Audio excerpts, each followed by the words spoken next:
back to blind date. Now, here's something that's always puzzled me. If we're here in this world to help others, what are the others here for? Think about that one later. But right now, let's go meet three lovely ladies looking for a blind date. And here they are.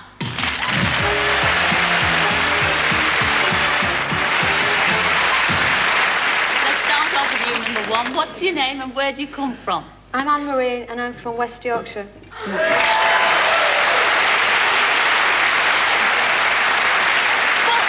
Does everybody call you Anne-Marie, the full title? Of course, yes. Oh, dead posh, eh? Dead posh. What do you do up there in Yorkshire? I'm a deputy president of a students' union. Oh, that impressed that lot out there.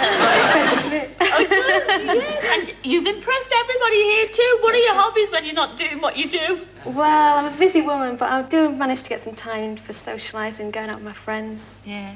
What kind of music and things do you like? Do you like going to discos and things like that? Yeah. Boogie on down. Boogie on down. Lovely. Well, enjoy blind date tonight, number one. What about you, number two? What's your name and where do you come from? Hi, my name's Kim and I come from Devon.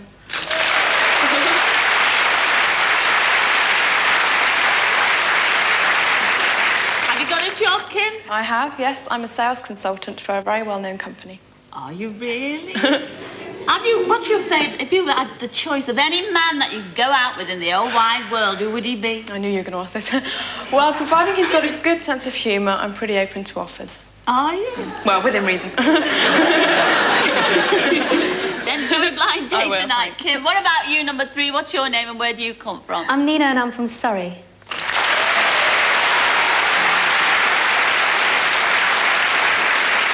What's your job? Well, I'm a dance student at the moment. Oh, lovely. That's really nice. So, I mean, do you have time for hobbies if you're a dance student? Do you have to work ever so hard? My hobby's my dance, so... That's what I mean, really. Yeah. Anybody who you admire in the dancing world? Mikhail Baryshnikov. Ballet. Mikhail Baryshnikov. I believe you. I enjoy blind date, all three of you, okay? I'll see you in a mo. See you later.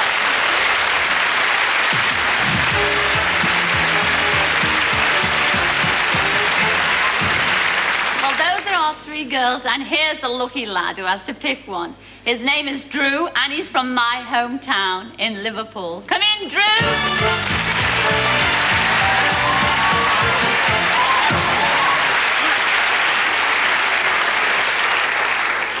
Now, you live not far from me, ma'am, in Liverpool. But I know what you do in Liverpool. I mean, you're a chef, aren't you? And you do this in a wine bar. I didn't think that people would eat much in wine bars. Well, they do. Well, especially with me cooking, they do. What's your speciality, Drew? Well, when I was in Cyprus about 2 years ago, scuba diving, a Cypriot taught me how to make hummus and make delicious hummus. Do you?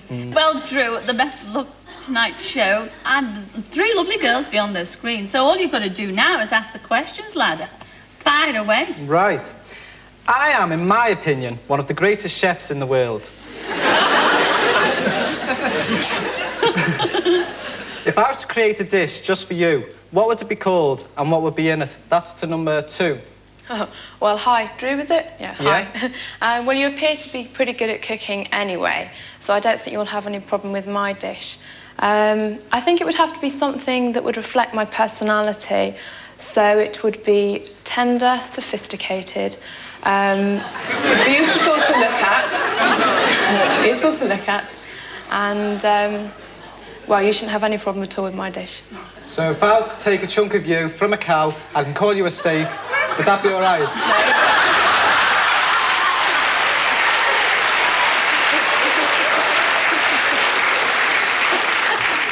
Away, Drew. You flummoxed it. Right.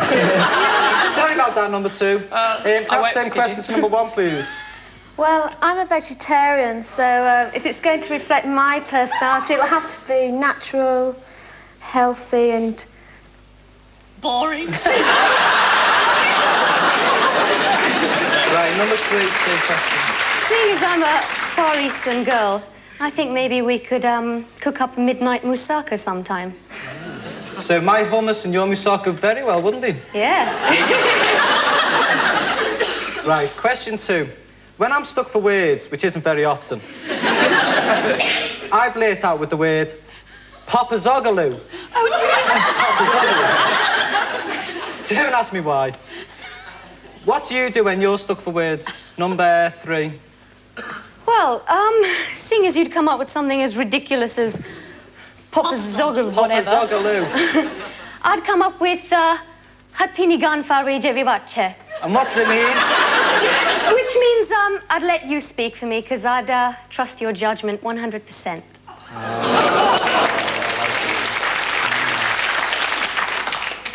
Same question to number 1, please. Well, I'm never stuck for words, so I can't really answer that question. But who knows, if you picked me, I might be. So we'd have a lot of Papa-zogaloo to say to each other. And the same question to number 2, please. Well, I find that I only get stuck for words when I'm with ultra-boring men. So hopefully you're not one of those.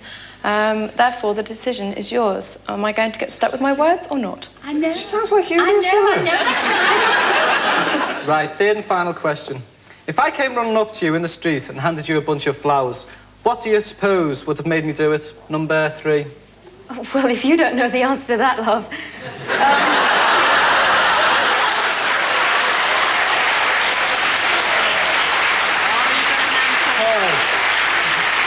No, I'm hoping it'd probably be the way I flick my hair, flash you my legs, and subtly sing, "Kiss me, honey, honey, kiss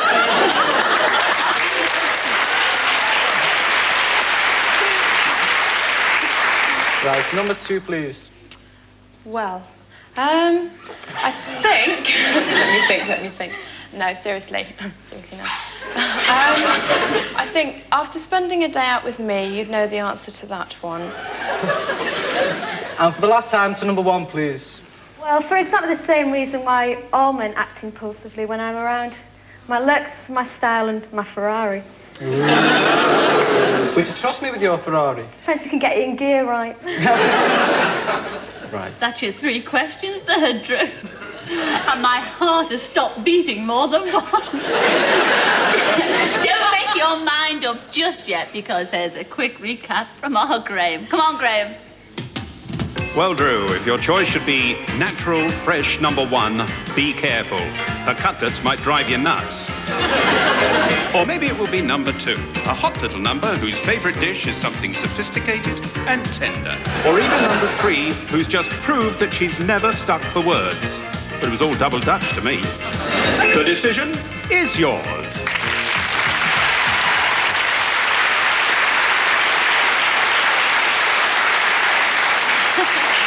All right, Drew, lad, the decision is yours. Who are you going to go for, Chuck? It'll have to be number 3.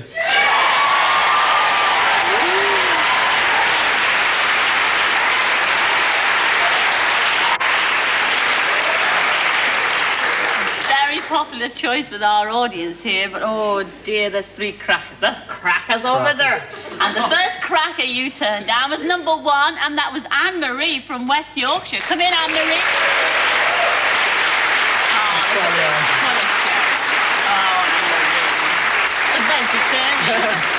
Adventure beans. Yes, you also turned down number 2, Drew. What? You did? And it was all Kim from Devon. Come in, Kim. She went on about return.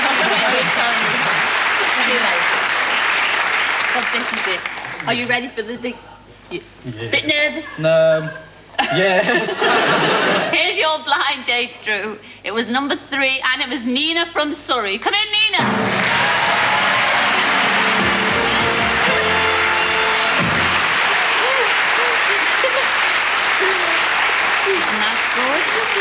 What do you think, Nina, now that you've seen him?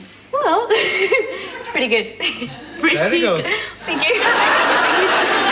Because, you know, Nina speaks several languages, don't you, Nina? Yeah. Scouse?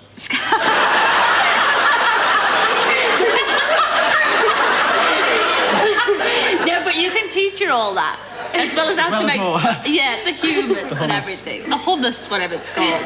Who's going to pick where you're going on your blind date? Mind if I do? No, not at all. Oh, Drew. It's up to you, Drew. We're going on an outward bound in Scotland. You chose.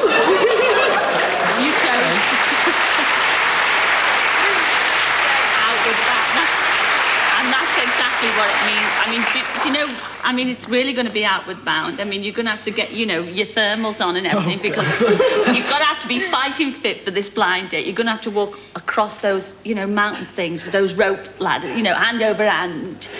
I only hope that, you know, you're still alive by next week. Will you come back next week and tell us about it? Definitely. Yeah. Oh, we're not too sure. Ladies and gentlemen, Drew and Nina, see you next week.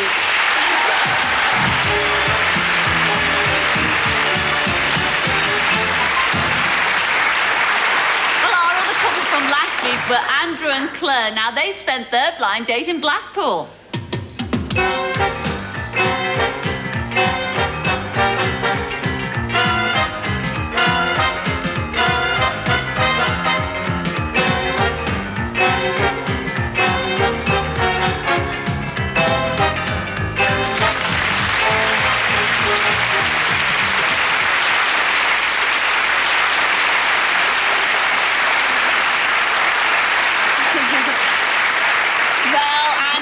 Claire, was your trip to Blackpool a night to remember, or was it a total disaster? Shall we find out? Have a look at this. Initially, I mean, I thought he was going to be a real ogre because the audience had kept laughing the whole time. But when I actually saw him, the screen was drawn back. I thought, he's nice. My reaction when the screen came back was that she had a nice smile. She looked good, and she had fair hair, and that was a good starter. We went to the Pleasure Beach, which is the amusement park there. Not many rides were open because the weather was absolutely diabolical. She took me straight to a toboggan ride, which caused a lot of mirth in the fact that it was raining and windy a great deal. And being a chivalrous person, I got onto the front of the car, pulled out a paper handkerchief to clean the seat down.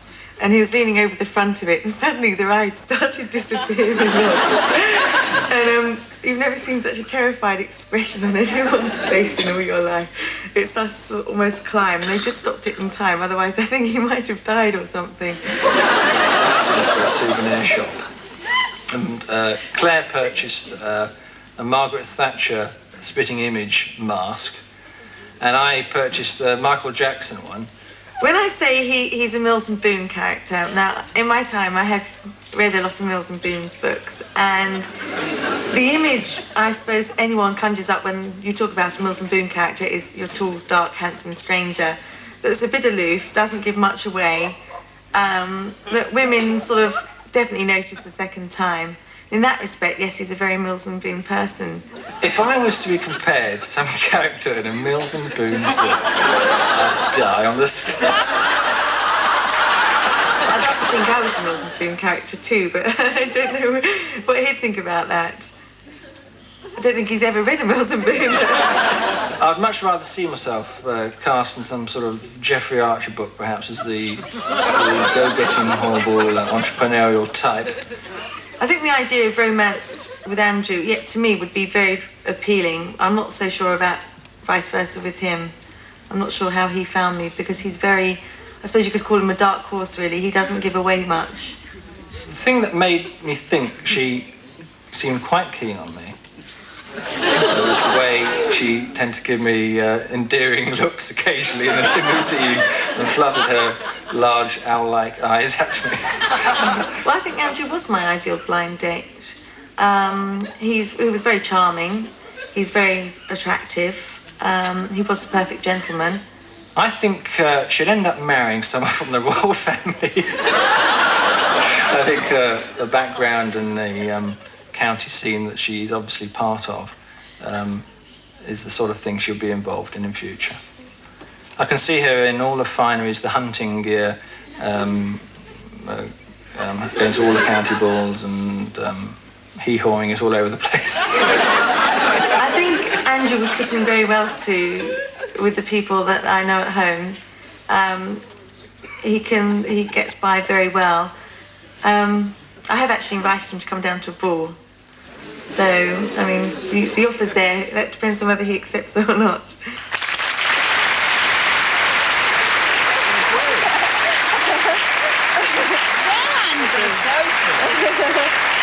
What can you say, Andrew? I've never been paid so many nice compliments in all my life. You're blushing, actually. I can see you actually blushing. I think Yes. What, are you going to go to this ball? He hasn't answered yet. Waiting for it. She did drop me a note, and I... Was it gold embossed? It was, you know, A royal lipstick command? covered, you know, and impressions and everything. I unfortunately, well, however which way you look at it, I didn't. Are you going to the ball, or aren't you? Oh, sorry. I just wanted to raise the issue. He is, isn't he? I might have an appointment down at the brasserie or something. Oh, how do you feel about that, Claire? What can I say? What can I say? After all those lovely Yes. compliments, those lovely compliments. No, it's a very nice thought, isn't it? Yeah, it's not what he's taking up. And I know Blackpool, the day you went up, because you actually said there on film, the weather was really rotten. But I mean, you did enjoy yourself. You sort of said you did. It was a very, very good day. The wind did sort of put the dampers on it a little bit, because when we got to the pleasure beach, I mean, I love amusement rides, and a lot of the rides were shut. I certainly love them, yes. That's right. And when we were on that bobsleigh thing, when we first got on it, he was sitting behind me, and you've never heard a man scream quite so much in your life. So we went round the first time. Let her have a bit. We went round the first time. Like, he was Why don't you go to the ball with her? Why don't you go to the ball?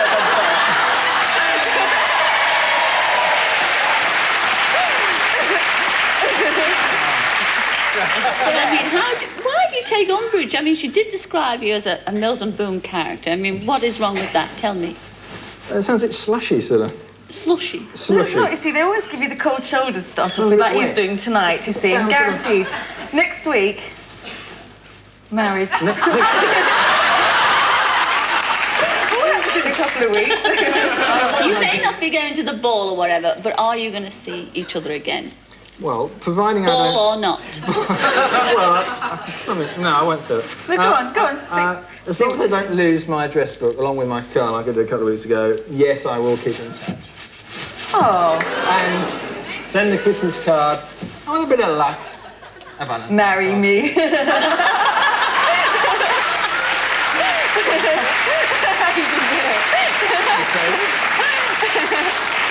Well, Claire, I think you're a lovely personality. She is. He doesn't think I'm She's the a sort of lot And of he fun. does She's not deserve you.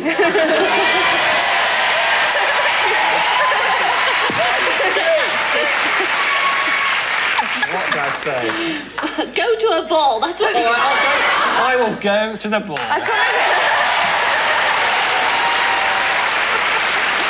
Ladies and gentlemen, Andrew and Claire, thank you very much.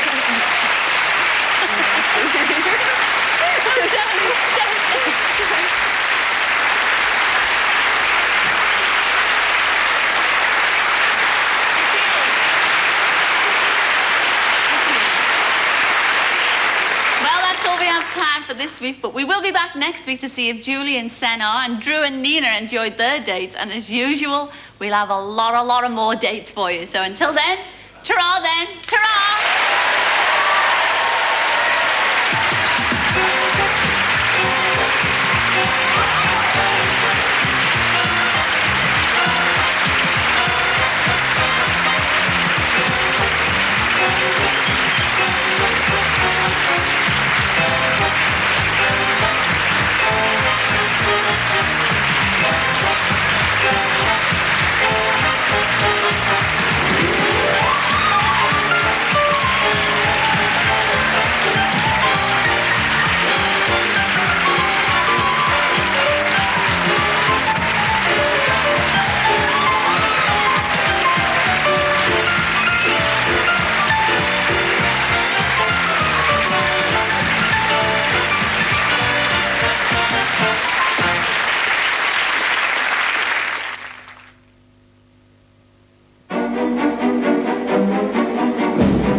Getting the OK to a loan outside banking hours can be tricky.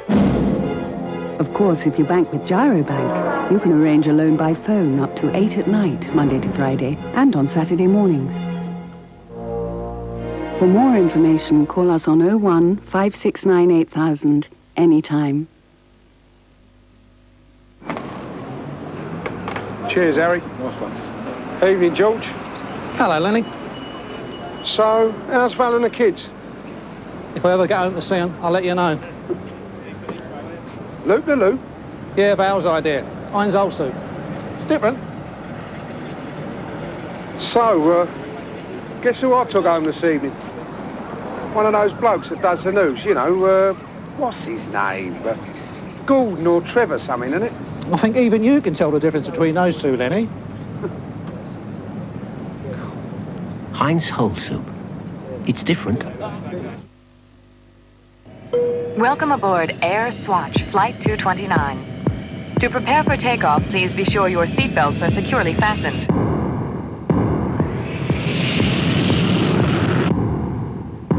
Our cruising altitude is 35,000 feet. Please feel free to move about the cabin. Thank you for flying Air Swatch. We hope you'll choose us the next time your plans involve air travel.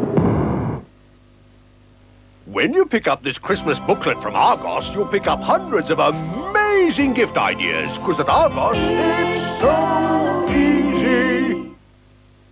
Come on, Diane. Back in Hollywood, you could have it all.